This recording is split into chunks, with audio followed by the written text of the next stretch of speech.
happen. So let's talk a little bit about this. I'm going to call this just your last known network of safety, kind of a network, a neural network loop. We'll try this. So here you and your horse, well, let's say with you, and something happens in your life. You get a sight, a sound, or even a touch trigger. Do you guys believe that can happen? Like you can have those type of triggers? Have you been walking through Walmart and seen that one person? Have you seen that one person at Walmart? You're walking along, you're like, there's that guy from 10 years ago. That SOB right over there. Right? What happened on my insides? Boom! I saw Steve. And Steve did this bad, horrible thing to me 10 years ago. And I'm walking through Walmart and I see Steve down at the end of that aisle. Boom! So there's my sight trigger. Okay, now we're gonna go around this circle and see how we reward ourselves and how our horses get rewarded for these types of behaviors. So we see Steve, right? So here we see Steve. And we get over here to a space, we're either going to have a reaction or a response. If we're trigger stacking, I'm going to call it a reaction. If we're understanding how trigger stacking works, we're going to have a response. Do those two words feel different to you? Yes. What does reaction feel like? If you're going to have a reaction, let's just look at the word.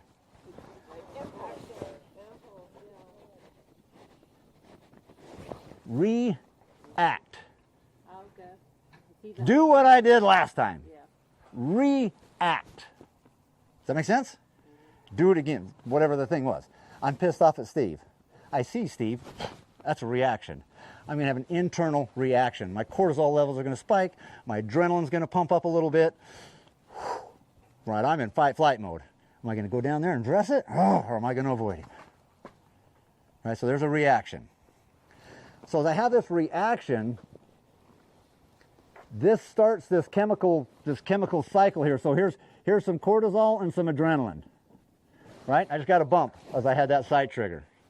Now this is going to lead to my behaviors. Well, it's going to lead to my feelings and my emotions. Remember, you're seeing phenomenal whiteboard skills here. Our feelings and our emotions are connected to the stories that I'm retelling myself about Steve. So I'd have an entirely different thing if I knew that Steve had $10,000 for me and all I had to do was see him in Walmart someday. Like we made this deal 10 years ago. Like, dude, if you ever see me in Walmart, I got 10 grand for you. All you got to do is see me, walk up and say hi, I'll give you 10 grand. Am I going to have an entirely different sight trigger when I see Steve? Yeah. Am I going to have different neurochemicals going on? Yeah, buddy. Am I going to want to go fight Steve or avoid Steve? Are you going to be like, Waldo, I found you, Steve! And I'm going to head down there and be like, where's my money? Right? So these feelings and emotions for us humans are based on our stories about whatever our trigger was. And then our feelings and our emotions, because we're this super species here on this planet, we would never tell ourselves lies or dumb stories or untruths, would we? No. Yes, we would. We do, all day. Those feelings and emotions lead over here to our behaviors. What we do. I see Steve, boom, cortisol, adrenaline, fight, flight, my behaviors. Which one am I going to do? I'm going to fight. I'm going to leave. Okay? Which brings me back around to myself again. Do you see how this is a kind of a wheel, a circle here? So I got cortisol and adrenaline over here. I told myself the stories about it right here to reconfirm, to make these neurochemicals make sense. Because if I see Steve, and if I don't tell a bad story, then I'm not going to validate the cortisol and adrenaline that I just got hit with. So my system's going to say, that's right, Steve's an SOB. You should be pissed at him. You should walk down there and punch him in the face. You should be mad. You should whatever. So my feelings and emotions support my neurochemicals, which sends me to my behaviors. I'm either going to go fight or I'm going to go flight or freeze, whatever it is. So I leave. I avoid Steve. I'm like, that's it. I'm out of Walmart. So there's my behaviors. That brings me back to me now. When I validate all of this and my behaviors, put it into action, right? This is our action. Puts me back up to here. This is where I get my dopamine. This is where I reward myself for the sight trigger that led to those neurochemicals, that led to that story, that led to this behavior, this action. As I'm walking out of Walmart, I'm like, that's a reward. So guess what's going to happen the next time I see Steve? This neural network is going to fire even faster and get me to do the same things again because I'm trying to get to this. From a neurochemical standpoint, I'm not standing here thinking this in Walmart. This is just what's happening. Does that make sense? So this is our reward, the dopamine, based off of the behaviors from our beliefs, based on what the trigger was. So if I want to change this cycle, where do I start changing it? Right here? After it's already gone around? If I want to change this cycle and change this around, I got to go back to the very first part of the trigger. Where did I first notice I had an uptick? Where was the first time I noticed I got cranky? My heart rate got faster. My breathing got short. I got tense. When did that happen? When you saw Steve. Then, yeah, as soon as I saw Steve. So, for us humans, right, if I have this story about Steve, then when I see him, that's going to trigger that neurochemical response. So I got to change my story. I've got to let some shit go. Like, all right, this Steve guy. Is anybody here named Steve? Good. Okay, that's good. That's helpful. That's a good way to never have clients named Steve if I tell him so. His name really is Steve. I do have a guy, but I have fixed this. I did fix this, and I did see him. And I'll tell that story. So I've got to change my story about Steve, because if I allow that story to stay in me, I am victim to my sight or sound or touch triggers of Steve. If I allow this story to be in me, I can see Steve anywhere. Boom, it's going to tick. It's going to fire. This old story. So if I want to change this, I got to change my story about Steve. So I just got to stay in my head first. I got to change with that story. Steve's not such a bad guy. Steve was just being Steve. We had a thing that didn't work out, and it just didn't work out. Yeah, Steve did some bad things, but that's okay. Steve's living his best life on whatever his terms are. I'm trying to live my best life on my terms. Can I let this go? Can I separate this? Can I put a pause? Does that look like a pause emblem right there?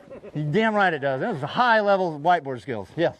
One of the hardest things to do is to believe that Steve was actually doing the best he could. Yeah, for sure. Yeah. Because we have all these stories. We have to blame and shame and guilt somebody. But Steve was doing the best. Steve's just living his best life. I don't know what the hell's going on with Steve.